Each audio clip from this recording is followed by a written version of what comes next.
Yeah, exactly. Hello, everyone. Welcome to another reproducibility talk organized by UEA. And today I have the pleasure of inviting Jenny Adams from the University of Sheffield.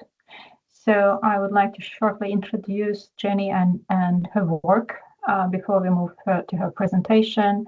Basically, as you can see, the title is an open research in the arts, humanities, and social qualitative, particularly qualitative social sciences, including documenting and theorizing open research practices beyond STEM. Voices in the humanities and qualitative social sciences, which may resonate with some of you if you're doing qual research, as me, for example, they're increasingly challenging the dominant framework of open science and their application by founders, publishers, and institutions, suggesting that this is tailored largely around quant research in STEM subjects, and they overlook the broad range of research methodologies and approaches across different disciplines in the arts, humanities, and social sciences. And in particular, policies and guidelines around openness tend to emphasize practices in support of reproducibility and replication. And we know how much these two terms are debated when it comes to open research and science. Including pre-registration and open data, code, and materials. So there's a practices that are more applicable to research in some areas than others, such as, for example, qual social sciences. Therefore, existing policies and guidelines appear to risk alienating and disadvantaging AHSS researchers for whom these practices and aims are often less relevant or even achievable. So Jenny's talk is going to present some of the initial work of the materializing open research practices in the humanities and social sciences. I have shared some useful links, which Jenny has kindly shared in her email in the chat function. Feel free to explore. So just to outline that this is a 3-year project which aims to catalog, pilot, and showcase open research practices in the particular field of in the arts, humanities, and social sciences, including open qualitative research. Right.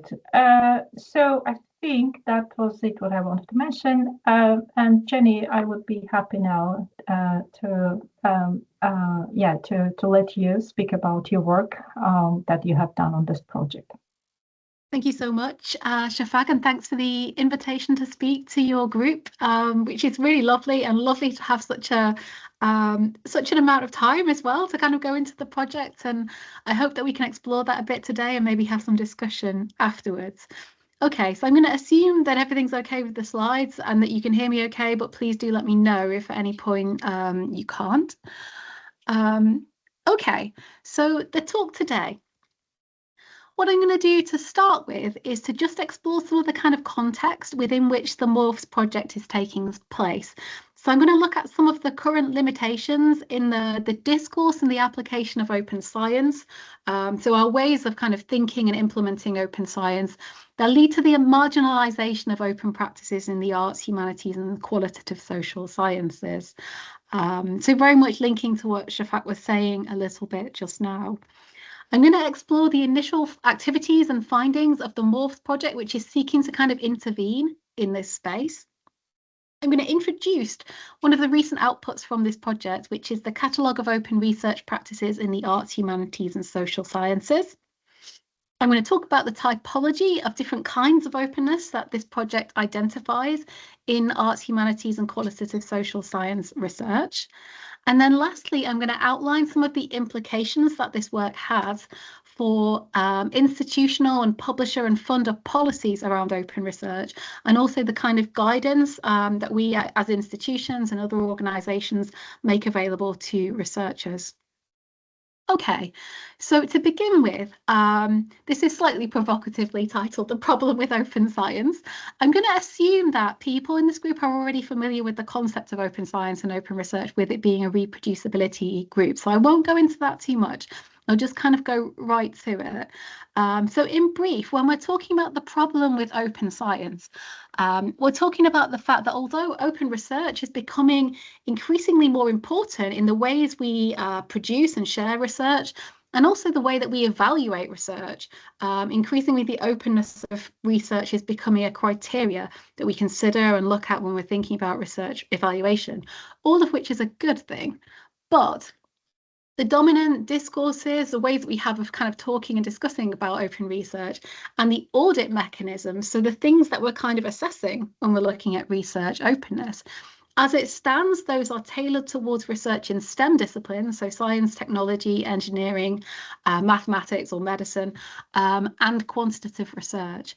So quantitative research as opposed to qualitative, interpretive forms of research. Okay, so that's a very brief statement of some of the issues, and I wanted to just unpack them at a little bit greater length. Okay, so this is, I hope it's appearing okay in terms of the size on your screens, but this is the model of open science put forward in the UNESCO recommendation on open science, which was around about 2021.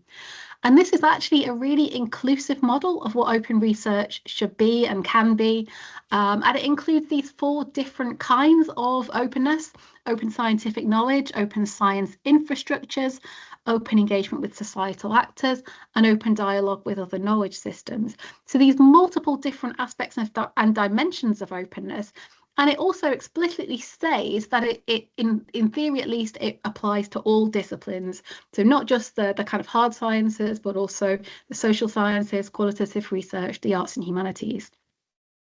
However, although we've got this really quite nice, quite inclusive model, in terms of how open research and open science are implemented and discussed, evaluated, allowed for in policy guidelines, actually, we're not really using the whole of this model.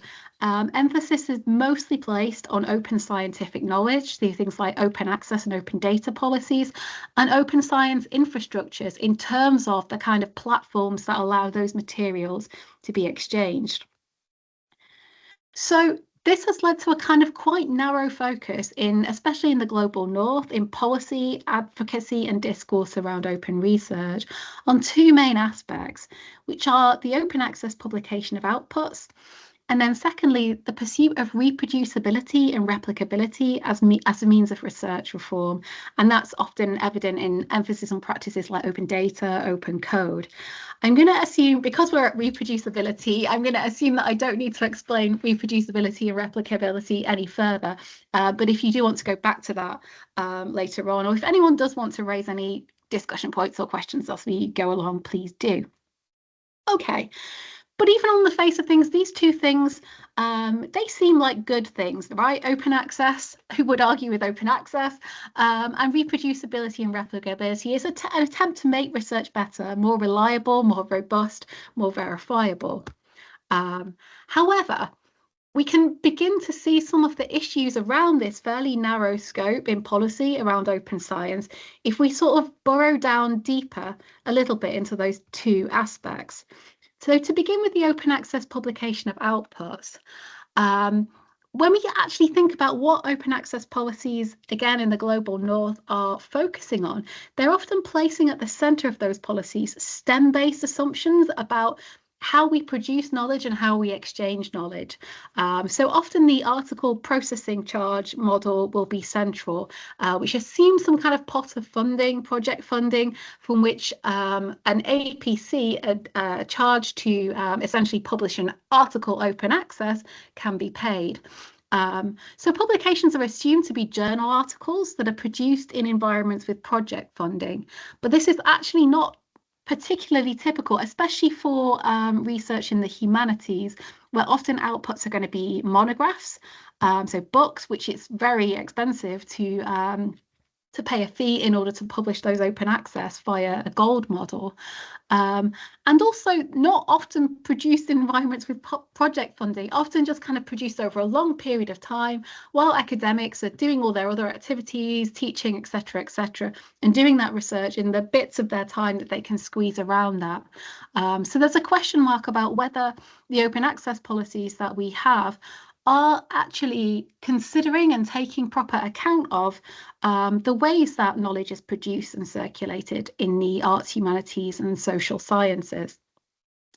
And then if we have a look at the pursuit of reproducibility and replicability as a means of research reform, the kind of practices that this emphasises are practices like pre-registration, open data, open code. So the kind of outputs that can be shared that will mean that we can check whether all of that research process aligns, we apply the same analytical techniques to the same data, we get the same results, and we can kind of verify that research is reproducible, or else we use those materials to replicate that research in a new context, and we can then make a kind of judgment about whether the finding is one that can be relied upon.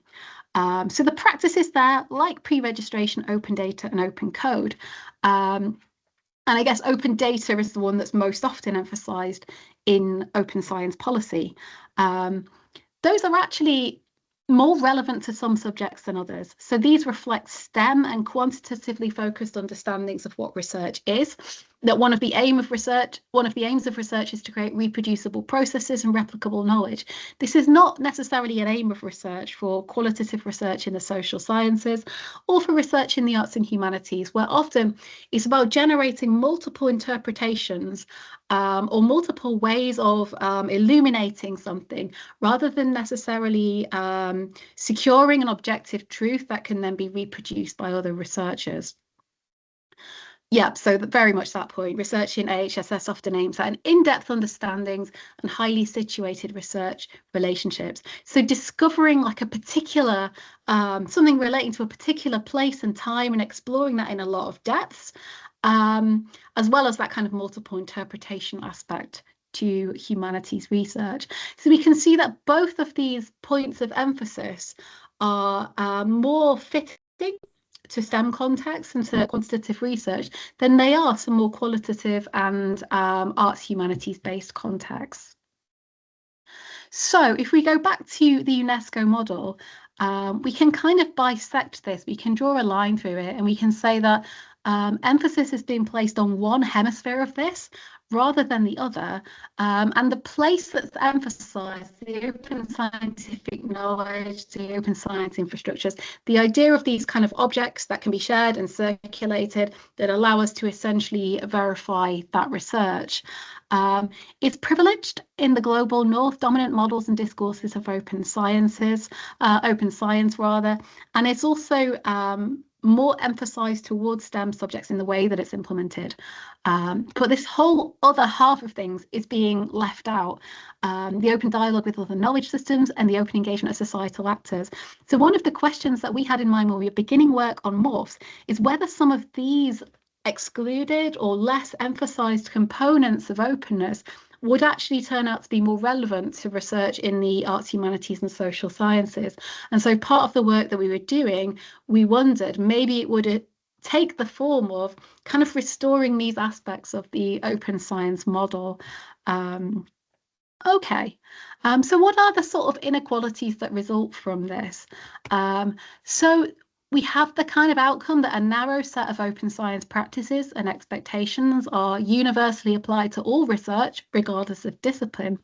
We can see this in things like, I don't know if you've come across the TOP guidelines, which are a set of guidelines for journals in how strongly they might mandate certain practices, but actually it's quite a limited range of practices that are focused on there. Or the Centre for Open Science badges, which are what is depicted in the image on this slide. You can see that you can have badges. So this is if you submit an article to a journal and you do one of these things, the badge can be displayed on the article to show good practice has been shown in open research by this article and by the authors in how they conducted the study.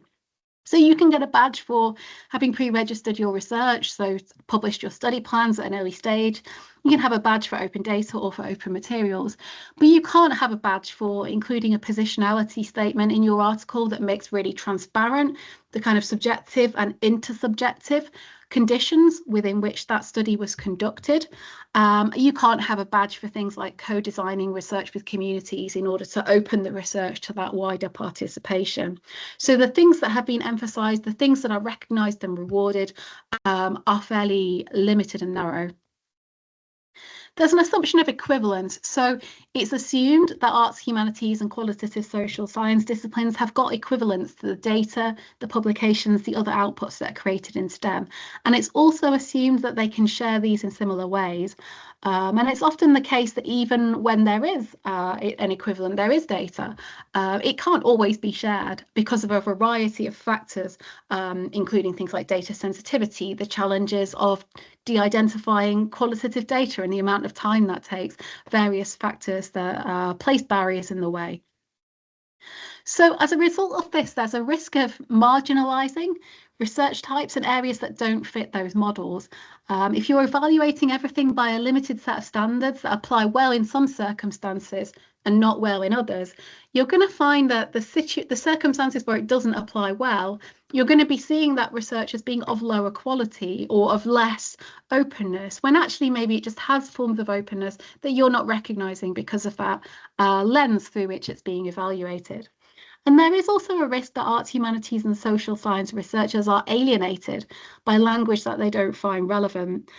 So, for example, when institutions deliver training about open research, if the emphasis is very much on practices like sharing your code, documenting your code, sharing your data, a researcher in philosophy who may not even have data in a kind of recognisable sense is potentially just going to be alienated and turned off by that kind of way of talking about it, and is going to be less likely to engage with open research because it's felt that this is kind of, it's not something that's for me.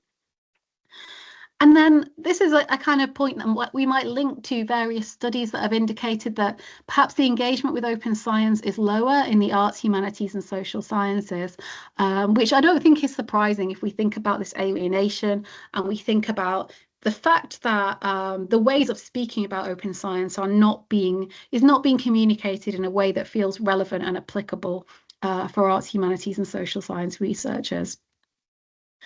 Okay.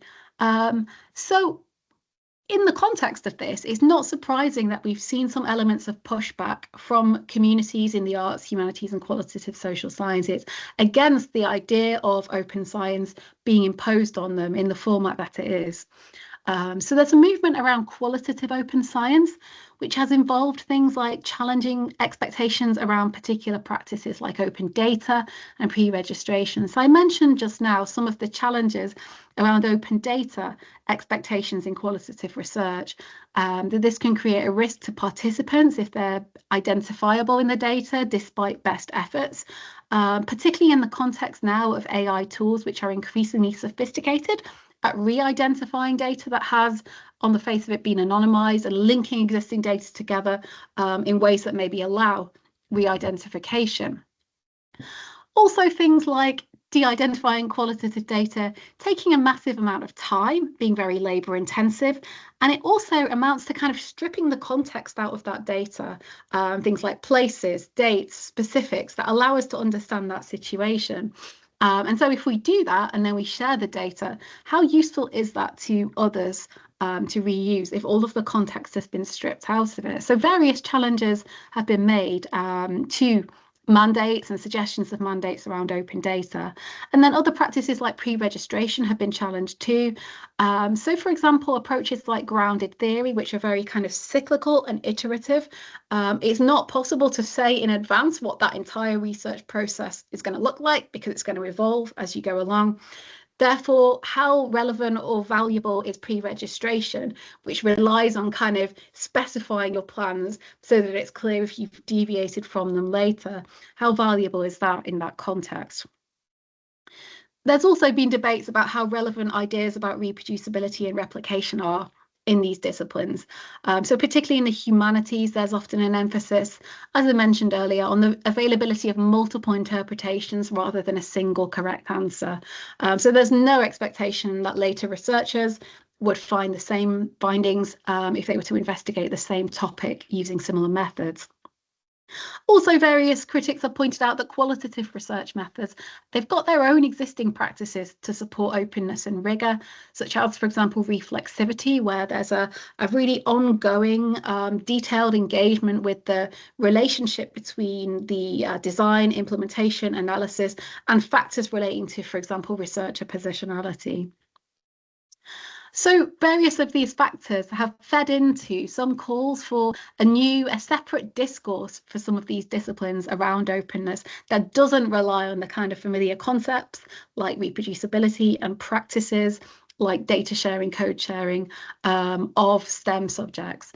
So figures like Arthur and Hearn, Nerkelman have called for a distinct open humanities discourse. So this is the wider context within which the Morphs project was originally designed, to sort of take up some of these calls maybe for specific ways of theorising what open research looks like in the arts, humanities and qualitative social sciences. So to tell you a little bit about the project, the title is a little bit of a mouthful, Materialising Open Research Practices in the Humanities and Social Sciences, or Morphs for short. It's funded by the Arts Humanities Research Council, the RED Fund, which is UKRI Research England Development Fund, and Wellcome Trust. And it's a collaboration between 4 universities, the University of Cambridge, Sheffield, Coventry and Southampton. And in the project team, we've got a variety of expertise in disciplines including digital humanities, information science, literature, post-digital cultures, practice research, publishing, and research on research. And it's also informed by a multidisciplinary advisory board who have various kind of key disciplinary perspectives across this whole field, because obviously it's a very large and diverse field to be looking at the arts, humanities, qualitative social sciences altogether. So the ultimate aim of the project is to try to develop a nuanced conception of openness that's appropriate for arts, humanities, social science disciplines, and to explore ways to materialise and sustain open arts, humanities and social science practices. So by materialising, we kind of mean making visible, but also bringing into being or enabling those things to remain present and continuing, and to support researchers to take those up, to recognise what's happening in an experimental way and to allow that to develop further. Okay, so there are 7 work packages in the Morphs project, and currently we are, well, we've pretty much completed the first one of those, and that's what I'm talking about today. But we're also underway with 2, 3 and 4, which are about long-form open research practices, so open access books, open qualitative research data, and open peer review practices, collaborative open peer review practices in the arts, humanities and social sciences. And then later stages of the project will involve embedding practices. So we're going to hold some workshops to kind of support researchers in their uptake of open practices that are actually relevant to their disciplines, do some work around open licensing for these research areas, and ultimately try to establish an open research network for the arts, humanities and social sciences. So to be a real kind of point of community, information sharing, a hub for researchers to exchange information and to learn more. Okay, so to talk about this first component of Morphs then, documenting and cataloguing open research practice in the arts, humanities and qualitative social sciences. Okay, so might be useful to begin by having a look at what the research questions were for this stage of the project. And there were 2 main research questions. So the first, where, how and how successfully are existing discourses of open research and open science, so existing ways of kind of talking about and doing, mapped onto research practices in the arts, humanities and social sciences. So this is essentially exploring how relevant the idea of open science is for these disciplines, because there will be places where people are implementing open science practices and where that does have traction and meaning for researchers in those disciplines. How and from what perspectives is such a mapping resisted? So where are researchers pushing back against those expectations? And then the second question, what existing, emergent and experimental open research practices are taking place in the arts, humanities and social sciences? So this is kind of, okay, we've looked at where open science is happening and is being adopted, but what are the other things that are not part of that discourse of open science, but are still things that we can consider open research practices that are happening in the arts, humanities and social sciences? So what forms of openness exist here? How can we talk about what is happening here? How are these practices specific to the research types and disciplines that they're occurring in? How can they add plurality and diversity to our broader concepts of openness in research? So you can see kind of two key points of inquiry in this work. Okay, so to just briefly give a sense of the methodology that we use to approach these questions, we conducted a literature review, a really extensive literature review that looked at the co-occurrence of terms relating to openness and terms relating to these disciplines at the top level, so AHSS, arts and humanities, social sciences, right down to a more granular level of disciplines and sub-disciplines. So we're looking at where these kinds of terms intersect. So this literature review involves systematic search strategies, but also exploratory search strategies through which we kind of sought to come across and find interesting material that wasn't necessarily being explicitly framed in terms of the open terminology, but was very relevant to the questions that we were investigating. And as we conducted a literature review, we logged potential arts, humanities, qualitative social science practices that we came across. We then subjected each of those to targeted research to find out more about how that was being used, whether it could actually be considered an open practice. And then for those that were definitely open practices, we documented those practices in full, writing detailed descriptions, gathering examples and resources, and kind of places where people could find out more. And then as a final step, we sort of looked, we conducted a mapping exercise where we looked at all of the practices that we'd identified and tried to step back from those and say, what forms of openness have we got here? How can we kind of categorize and group these? What are they examples of? And there were two main outputs that resulted from this work. So one was a catalogue of open research practices in the arts, humanities and social sciences, which I will show you in a moment. And then the other was a report presenting our findings. Okay, so just to look at some of the examples of the practices that we came across, and here are some of the examples from the arts and humanities. We found a lot of practices that gave insights into research processes in the arts and humanities, including things like open documentation of creative methods, so sharing the methods that have been part of creative practice research, open materials, so sharing kind of items that were developed along the way during the process of the research, and experimental long-form publishing. So essentially experimental books which open up the book publishing process in ways that make aspects of that process more visible and more explorable by readers and participants. We also found in the humanities and the arts especially an emphasis on the accessible communication of research through things like academic podcasts, virtual exhibitions and other kinds of public scholarship. We found practices that were supporting community inclusion in creating and disseminating knowledge, including certain authorship practices where there was collaboration in who could be a part of that process, open peer review practices that involved, for example, open peer review in the sense of very open, things where anybody online could comment on an article as part of that peer review process, and co-production. And then opening up research evidence through different approaches to things like sharing creative practice outputs, like for example, dance, music, other creative art forms, and humanities-focused applications of linked open data through things like digital enumerative bibliography, which allow the collation and connection of resources on a given topic. In the social sciences, we again found an emphasis on participatory and collaborative methods, including things like community-based participatory research, participatory action research, and research practice partnerships, which involve collaboration between researchers and professionals and practitioners, for example, teachers. We found insights into qualitative research processes through things like positionality and reflexivity, which really lay bare the conditions under which that research was produced, including the interpersonal conditions. Open documentation of methods, and things like documenting and disseminating failure. This was a really interesting one. We identified a kind of emerging trend of different ways of documenting where a research study had failed in the researcher's own perspective of things, and finding ways to document that in discipline appropriate ways, such as little vignettes of failure or interview extracts demonstrating how an interview process had failed. Really interesting, giving a more full, complete picture of research as it actually took place.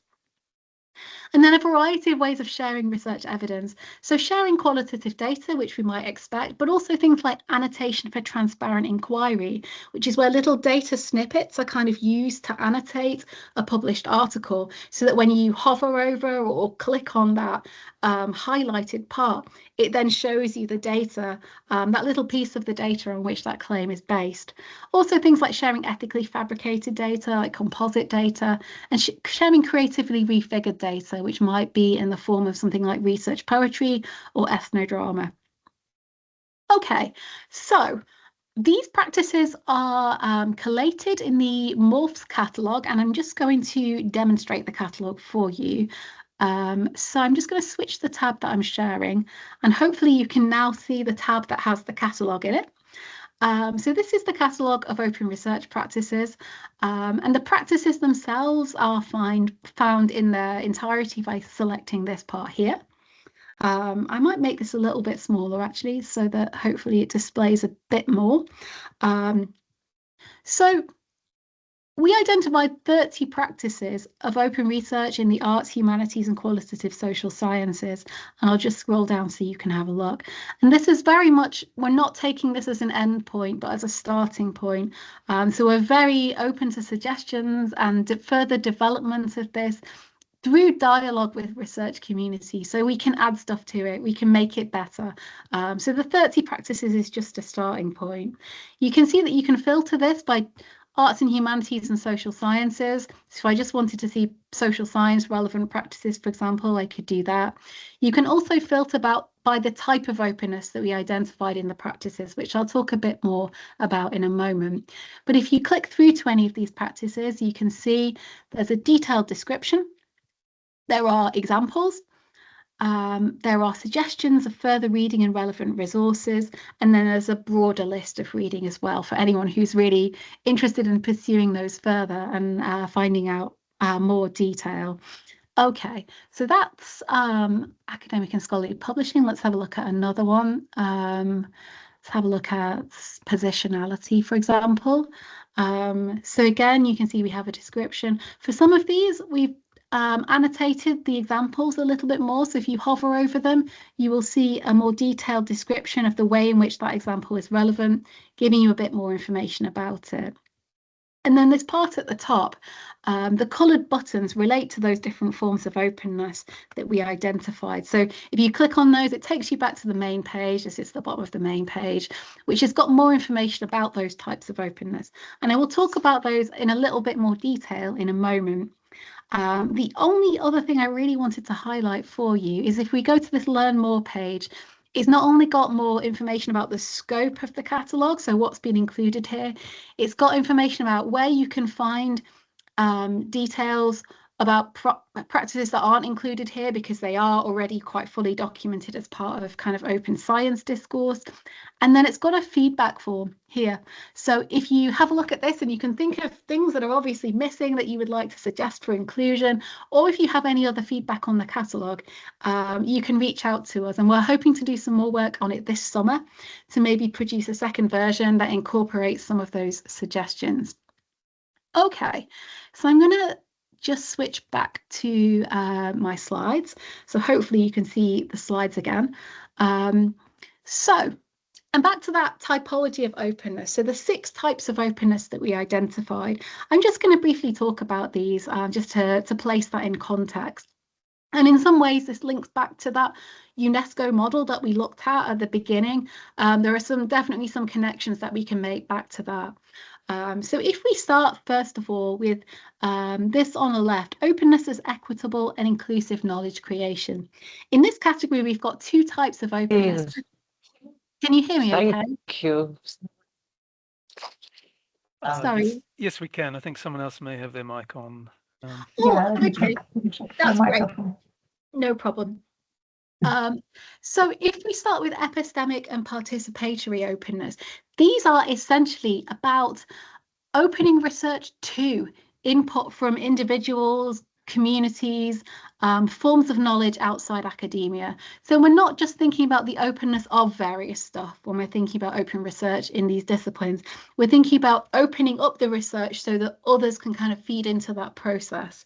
So with participatory openness, we're talking about participation. This might take the form of things like co-production, where the entire research process is co-designed with communities, from the identification of research questions to the development of methods, the implementation of that research and the analysis, and then the dissemination of the results, so that that research can be actually designed in a way that's relevant to communities. Communities can develop skills, opportunities, capacities throughout the process of that research, and then can ensure that that research is communicated backwards, back to the communities in a way that's relevant to them. And that's kind of connected to epistemic openness, because when we're enabling or valuing the participation of individuals and communities outside of academia, we're also valuing the forms of knowledge that those individuals and communities are able to contribute to the research process, which might involve communal knowledge, like various forms of Indigenous knowledge, for example, or communal cultural memory. It might involve professional and practice-based knowledge if we're collaborating with, for example, teachers or social workers or other professionals. And then there might be forms of kind of practice-based knowledge as well, like arts practice knowledge that might enter into that process, as well as kind of individual lived experience and the insight that that can bring to a topic. So if we then consider evidentiary and process openness, these are placed in a category called openness as the rich realization of research. So this is kind of thinking about openness not as necessarily a means to an end, but as something that really allows us to get a sense of that research in all of its kind of multidimensional aspects, all of the complexities of the process that cannot be communicated in the methods section of a research article in a journal, and also like the forms of evidence that come out of that, the multiple forms of evidence. So for process openness, we might have, for example, things like open materials, pre-registration in situations where it's possible and it's meaningful to pre-register, things like documenting failure, things like documenting positionality. And then for evidentiary openness, we might have things like annotation for transparent inquiry, where we've got those data snippets, sharing qualitative data, sharing creatively refigured data, and applications of the CARE principles to make sure that evidence and data from research is used in ways that are in alignment with the wishes and the collective interest of the communities that that data relates to. And then finally, the category at the top, openness as accessible dissemination, it includes 2 things, accessible communication of research and availability of outputs. So availability of outputs means that those outputs can be accessed by people. So we might think about things like open access monographs, working papers, preprints, things like that. But accessible communication of research adds an extra element to that. So when we communicate our academic research, we often communicate in ways that are not accessible in the sense of being comprehensible, meaningful to broader publics. But the accessible communication of research is communicating research in ways that are relevant and comprehensible and engaging to broader publics. So things like podcasting, virtual exhibitions, forms of public scholarship, research poetry potentially could be a way of communicating research findings accessibly. So these are the kind of 6 aspects of openness that we identified.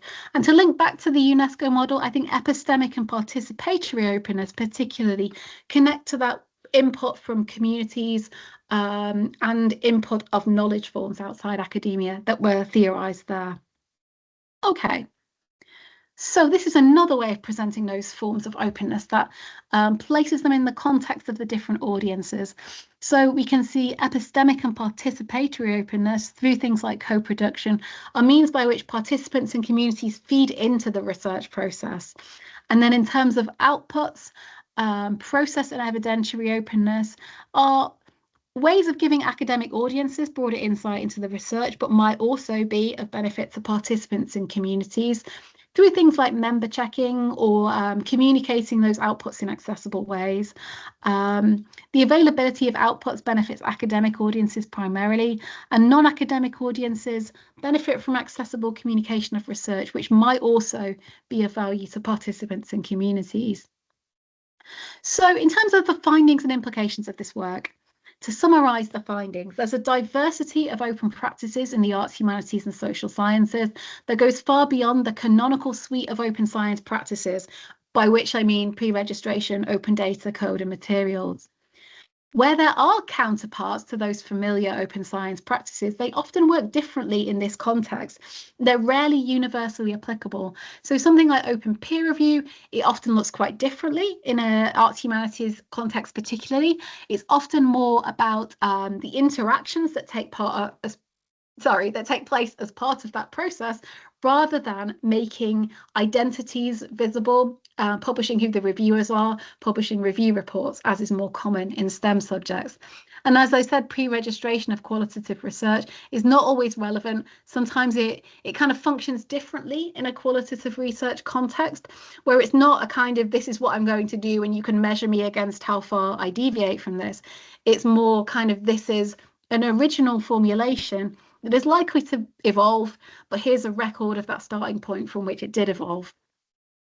There's also a diversity of forms of openness beyond just kind of evidencing transparency or supporting reproducibility or sharing outputs. And the appropriateness of any given practice is contextually embedded. It depends on the context in which the research is happening, and it depends on ethical and relational factors. So if I wanted to share data, for example, that would be more or less appropriate depending on what was the situation I was collecting data from, who were the participants, what were the participants' wishes and interests in terms of what happened to that data. So choosing open practices, this is a situated decision. It can't be standardized. It's no kind of one size fits all. We can't necessarily expect all forms of research to do particular things, because what they can do and what is relevant to them is going to vary according to what that study is doing, what its methods are, what context it's happening in, who benefits from the open processes and practices as well. And then all of these things have implication for policy and monitoring. And I will give just a brief sense of that as I kind of wind up the talk. So the Morphs report, this is the other outcome that I talked about at the start. It presents a series of recommendations for funders, institutions, open research monitoring initiatives, publishers, learned societies and researchers. And I wanted to just briefly, I know we've not got heaps of time, so I will just skim over this fairly quickly, but just to outline some of the recommendations that the report makes for institutions. So I'll maybe pick out one from each page. There are 2 pages of this. So one from this would be to ensure that advocacy materials around open research include a broad range of open practices, including examples from arts, humanities, and the qualitative social sciences. Institutions should develop case studies that showcase open practices in these disciplines in ways that go beyond the use of the canonical open practices, to embrace a broader and more inclusive range of open practice that is aligned with the methods and approaches approach is characteristic in AHSS subjects. Sometimes you do see on university web pages advocacy materials, case studies around open research, featuring arts and humanities and qualitative social science researchers, but often they will choose instances that fit well with those frameworks of open science, but are not particularly typical of the research that is happening in those subject areas. So the value of those case studies is diminished by that. To pick an example from my second page, I would say, which one shall we choose? Perhaps to review incentive and recognition structures around open research to ensure that a broad range of open practices are recognised and rewarded, for example, during promotion and hiring decisions. And then where this isn't the case, review and revise those processes and seek input from arts, humanities, social science researchers as part of that. So the recommendations are aimed at kind of supporting stakeholders in the research space to make their practice more inclusive. And I think a byproduct of this would be to engage researchers in these disciplines more with conversations about open research. Okay, so we also have recommendations for funders, open research monitoring initiatives, publishers and researchers, and they have a comparable level of detail to the ones I just looked at, but we don't have time during this talk to go into those, but do have a look at the report if you're interested in reading more. And then here are some details where you can find out more about morphs if you want to. So the web page, Blue Sky, links to the report and the catalogue, and the repository, which is where we're kind of putting documents, data, process type documents as part of this research. So that is the end of my presentation. I'm going to stop sharing my screen. But questions or to explore discussion points if anyone has any comments or thoughts. Yeah, first of all, thank you very much. This is so useful, so insightful, and eye-opening for many of us in this virtual auditorium. So I just wanted to note that there are interesting comments in the chat, such as someone, as Richard, for example, making comparison of how oral history research engaging and involving with indigenous communities in North America and the Caribbean is an ongoing issue with our own Department of American Studies and the colleagues. So which would strongly benefit from this approach. And then we shared the catalog, the morphs, and thank you very much for pronouncing this way, because I was trying to figure out how to pronounce. Okay, so the morph catalog is here. The link is here, shared by Grant as well. Thank you very much. And Grant also noted that it's a very impressive piece of research, your catalog, very useful to have these examples and bibliography for further exploration. As a researcher, obviously I started thinking in applied terms because I'm writing a grant proposal with my colleagues, and I thought, and because we're going to use qualitative methods, I thought that's a very useful evidence base which we can use reference in our proposal. And obviously your institutional recommendations are also great because and apparently they're quite timely here at UEA. So yeah, to give you some flavor of the comments. Anyone else would like to share or comment or ask questions, please?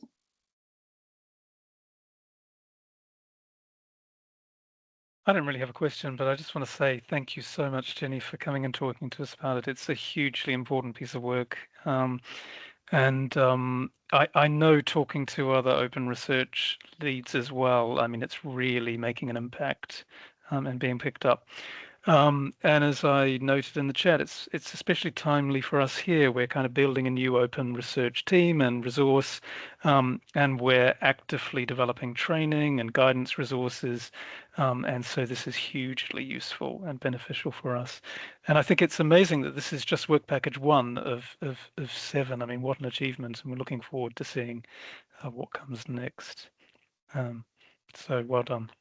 Thank you so much, Grant. And we're hoping to kind of continue producing stuff that is useful to people. So as part of the work package that I'm working now is on open qualitative data in the social sciences.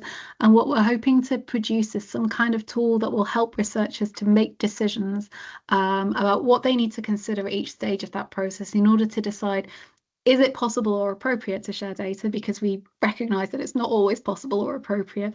And then if it is possible, how to go about that process of considering where to put it and stuff like that. So we're hoping to make this as actually kind of actionable and practical as possible in terms of the kinds of outputs that we produce. Yeah, because there is absolutely that gap there, that kind of initial, how do I get to grips with this in the first place on the part of researchers in these disciplines. Anyone else? I guess I would add that we need to make sure that those in the STEM subjects are looking at this work as well, because I think this has a lot to say for those in those disciplines too. So we'll be hoping to do that in the work that we do, just to kind of amplify it across the piece and not just focus it on hum and social sciences. I think that sounds fantastic. And there have been a few articles lately talking about things like the importance of positionality and reflexivity in quantitative research, and encouraging researchers to, I guess, learn from qualitative practices in making research more open in different ways. So absolutely, if we can engage in sort of broader conversations that we consider openness across the board, that would be a really positive outcome. Yeah, that's an interesting thing to say, because I've been reflecting that some of this, and some of us are in arts and humanities and others in social sciences, and I'm thinking that some of these terms, they're quite obvious and taken for granted in our fields, and some of these practices are even, they're considered good practices, and they even encouraged and expected. For example, one of the areas of my research, one of the topics that I'm interested in is neurodivergence and in the workplace, and it's a good practice and now an expectation that we do involve neurodivergent people even at the stage of research design. So something that we do laterally. Apparently, there seems to be a lack of dialogue between the open research initiatives and programs and existing practices in this field. So yeah, makes you think. Absolutely. And some of the things we came across were practices like member checking or member sharing, where you kind of take your data back to participants and have a bit of a dialogue about that, and participants can kind of negotiate the content and the shape of that data. It's a kind of well-established practice in the qualitative social sciences, not often discussed in terms of openness. So part of what we found was actually there are a whole bunch of stuff that is open research but is not being considered open research because of the kind of blinkers on what we're actually recognizing as that. So yeah, like often good practice in various disciplines will encompass aspects of openness that we think it's important to surface and to give recognition for that. And then, as you said, for perhaps for those in other disciplines to think about, what is the relevance of this to me? Could this be applied in my research? I'll jump on the mic again, but to say that I have to jump to another meeting, but but colleagues continue. I want more badges, so that should be an output as well. Let's have some more badges. Yeah, that's a good point. Okay, thanks Thank you, again. Grant. Bye now. Care. Yeah, and I understand you're moving to the next phase of your project in quite soon, in summertime. Summer is going to be very soon. So would be great to follow you. I presume you have. You said that you have a social media account and Blue Sky. Yeah, we're on Blue Sky. If anyone wants to follow, it's just morphs at, I think. So yeah, definitely. And we post blog posts on our website as well of what's happening currently. So if anyone is interested in kind of following developments, those are two ways that you can do that. Yeah, and yeah, maybe it would be great to catch up in a year time and see where you are. Yeah. Hopefully we will have done some more stuff by then. Yes. Are you planning any publications from this project? Yeah, we have an article on this work that hopefully will be out in preprint very soon with F1000 research. And then we hope to also write up the research that's happening in terms of the peer review component of the project, the qualitative data and the long form publications. So that'll probably be later in 2026.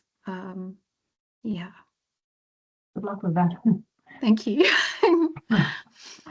All right, any other comments, questions?